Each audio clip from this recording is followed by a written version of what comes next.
Isaías, no capítulo 9, no versículo 2, Isaías, o profeta chamado messiânico. Por que o profeta messiânico? Foi o que mais falou do Messias no Antigo Testamento. E aqui ele fala justamente o advento do Messias.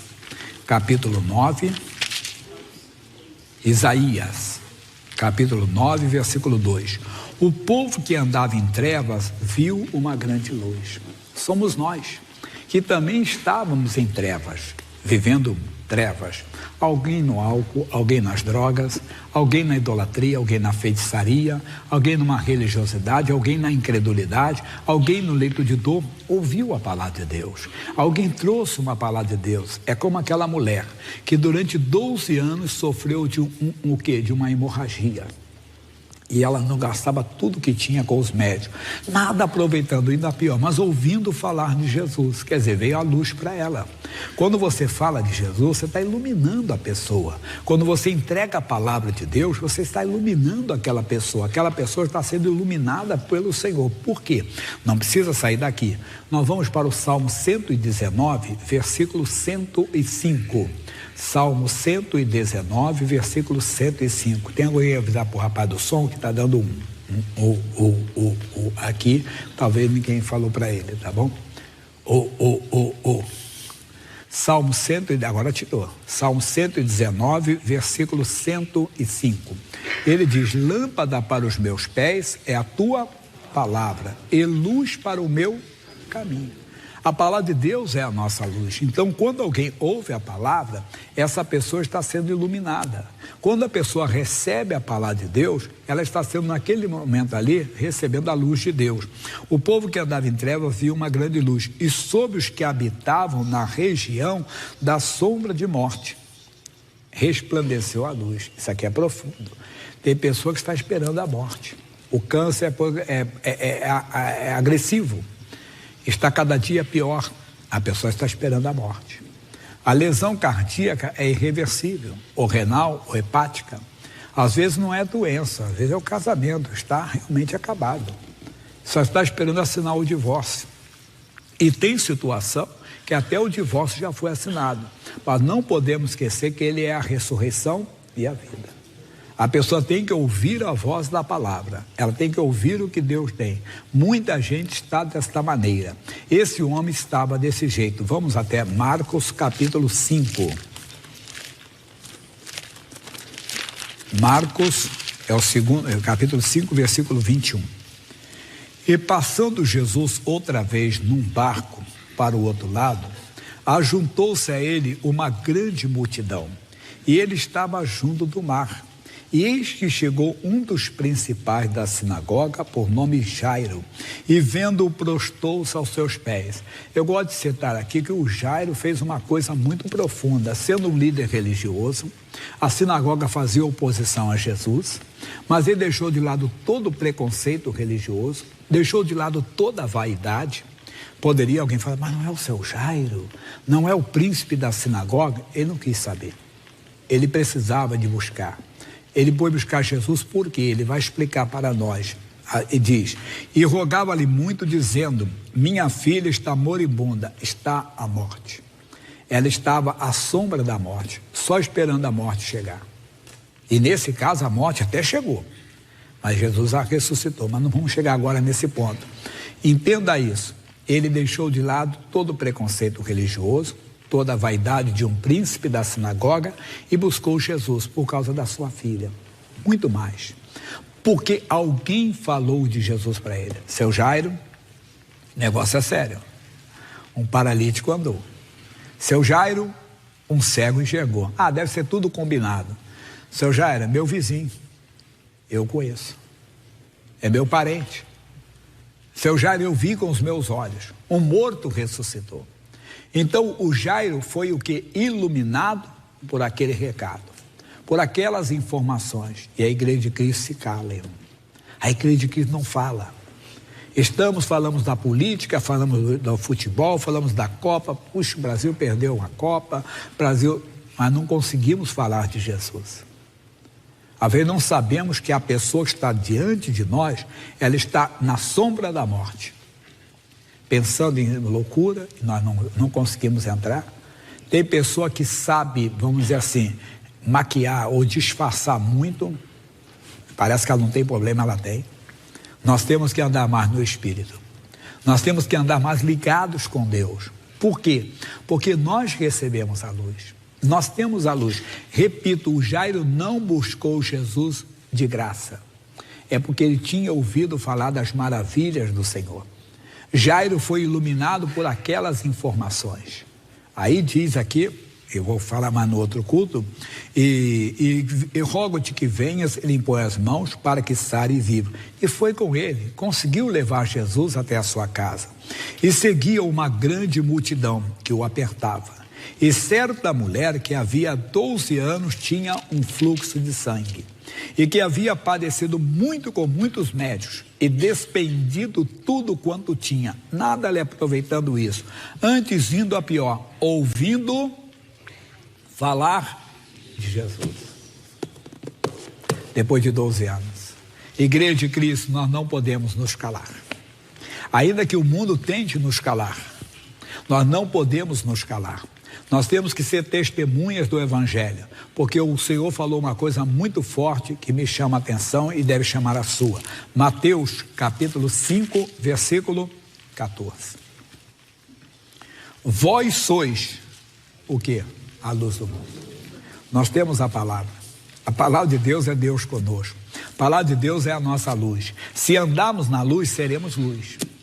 Não só, talvez você diga, pastor, mas tem gente que não ouve, tem gente que você fala e até xinga, até briga, pode acontecer isso, mas é muito mais do que a pregação, o seu testemunho.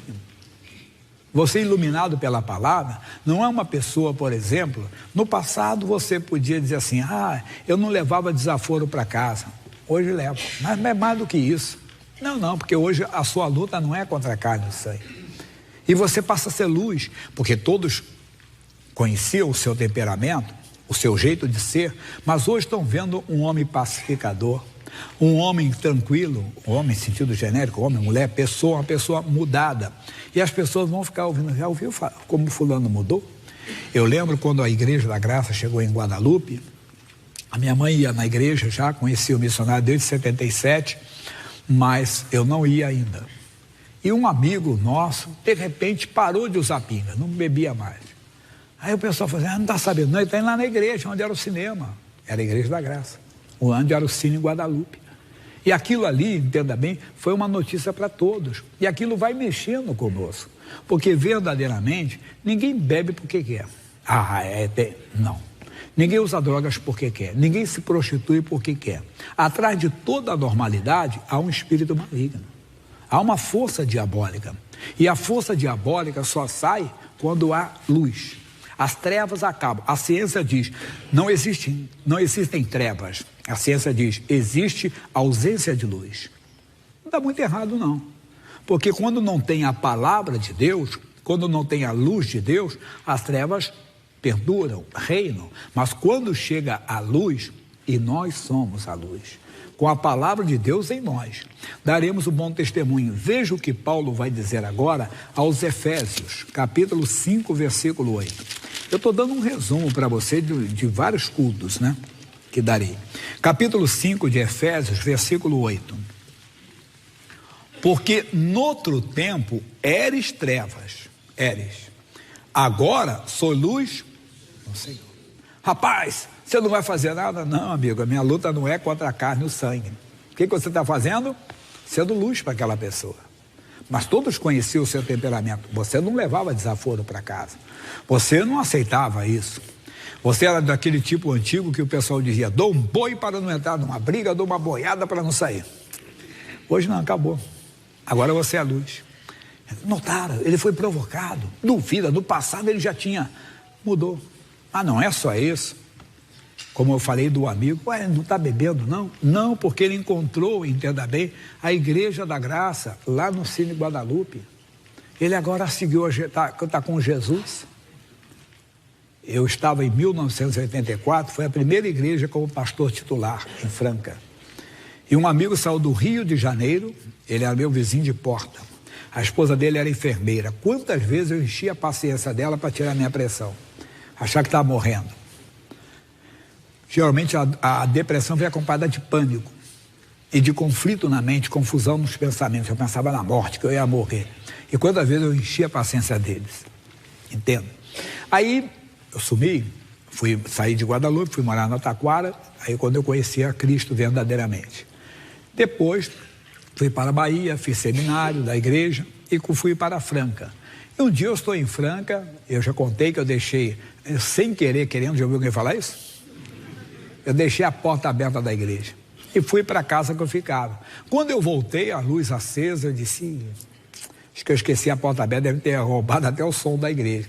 Quando eu coloquei a mão, realmente estava a porta aberta e veio ele. Esse rapaz tinha um defeito físico assim, ele puxava da perna. Eu disse, rapaz, como é que você entrou? Eu disse, olha, eu fui lá em Madureira para saber onde você estava, porque eu te conheci, eu sabia como você era. Ele sabia que era alcoólatra e que estava na depressão, que quantas vezes eu pensava em me matar, quantas vezes ele me levou para o hospital, quantas vezes a esposa dele me socorreu. Então, e ele começou a ter depressão. E ele disse, se Deus libertou o Jaime, vai me libertar também. Eu passei a ser uma luz mesmo, quer dizer, eu passei a ser luz por quê? Porque mostrei o que Deus, ele ficou sabendo o que Deus tinha feito na minha vida. Ele viajou do Rio de Janeiro, veio até São Paulo a Franca, para quê? Para pedir uma oração. Amigo, nós éramos trevas, não somos mais. Aquele cara deprimido, aquele cara que pensava em se matar já não existia. Aquele alcoólatra, aquele pudim de cachaça, aquele cachaceiro, não existia mais. Ele sabia que alguma coisa tinha acontecido. Igreja de Cristo, nós somos testemunhas da luz. Éramos trevas, não somos mais. Era aquele homem que no olhar dele todo até incomodava as pessoas. Hoje não, é um olhar santo. As suas atitudes são diferentes. Nós éramos trevas, não somos mais. Um povo que estava em trevas viu uma grande luz. Será que o mundo está vendo o que? Um grupo de religiosos? Um grupo de fanáticos? Porque é muito importante o que Paulo vai falar para nós aqui no versículo 11. Não comuniqueis com as obras infrutuosas das trevas, mas antes condenai-as.